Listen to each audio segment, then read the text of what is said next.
Shalom to 12 tribes scattered to the four corners of the earth. All praise to the Most High. I just wanted to read something from Matthew 14 real quick, because I know many of y'all are in the midst of stormy waters, so to speak, right now spiritually. So if you know you're going through something, or you're dealing with something, whether it be spiritually, emotionally, mentally, or all of the above, then I want to share a quick story with y'all, right? So this is Matthew 14:23 through 33. And when he had sent the multitudes away, he went up into a mountain apart to pray. And when the evening was come, he was there alone. So Yahawashi left his disciples alone on a ship, and he went up in a mountain to pray, right? Verse 24. But the ship was now in the midst of the sea, tossed with waves, for the wind was contrary. So the disciples were in the middle of the ship, or in the middle of the sea in the ship, right? And it was getting tossed with crazy waves and wind. Verse 25. And in the fourth watch of the night, Yahawashi went unto them, walking on the sea. So real late in the night, Yahawashi went to them, walking on the water, right? Verse 26. And when the disciples saw him walking on the sea, they were troubled, saying, It is a spirit. And they cried out for fear. But straightway Yahawashi spake unto them, saying, Be of good cheer, it is I, be not afraid. And Peter answered him and said, Adawan, if it be thou, bid me come unto thee on the water. And he said, Come. And when Peter was come down out of the ship, he walked on the water to go to Yahawashi. So now not only did Peter see Yahawashi walking on the water, right, but he had the faith that even in the stormy weather that they were going through, just by seeing Yahawashi, by looking at him and believing in him, he knew that he could walk on water out towards him, right? It's verse 30. But when he saw the wind boisterous, he was afraid, and beginning to sink, he cried, saying, Adawan, save me. So when he was looking at Yahawashi, when Peter was looking at him, right, and he was looking at the word in the flesh, like it says in John chapter 1, he was doing good. His faith was on point, and that led him to walk on the water, right, through the storm on the water.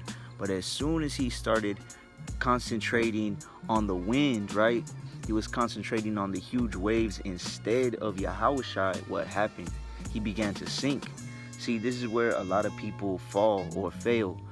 I know, because I used to do it consistently before I was able to build up my faith over time, right, and get more knowledge and wisdom from the Most High and from the Word.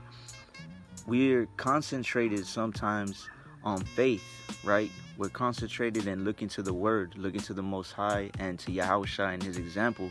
And when focused on that, we're doing good, right? We're walking according to the Word. You're observing Sabbath. You're keeping the holy days. You're eating lawfully. You're loving brethren. You're forgiving. You're putting your family and your salvation first, right?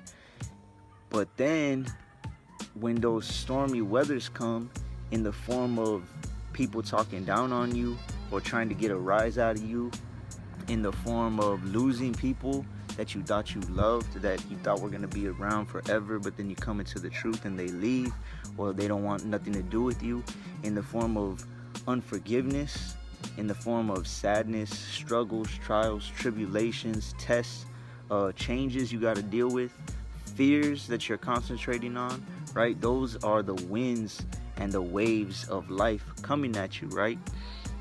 When those happen, a lot of times you stop concentrating on the Word.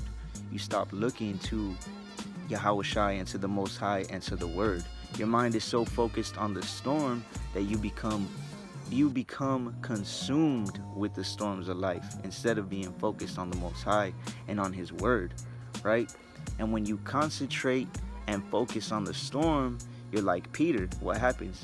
You start to sink, right? You sink into anger, into depression, into laziness, into weed, drugs, alcohol, fornication, porn, unforgiveness. You start afflicting yourself in your own thoughts, right?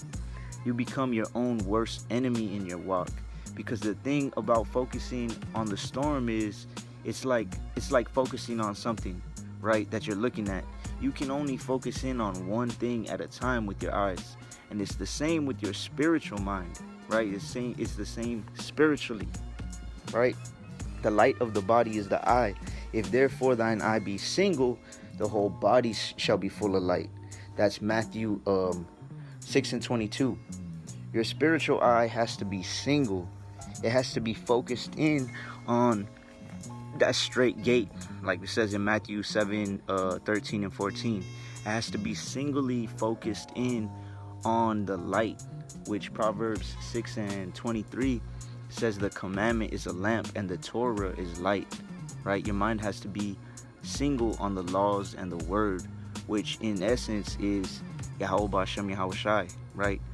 So when you're going through the storm, you have to have faith and keep your eyes focused on the only thing that truly matters, which is the word, right? And then you'll be able to walk through the storms and worries of life. So remember that now is not the time to lose faith, because like the scriptures say, far greater evils than you've seen are on the way soon. So keep the faith, keep the works, and stay focused on Yahawashi when you're walking through the storm. So all praise to the Most High. Shalom.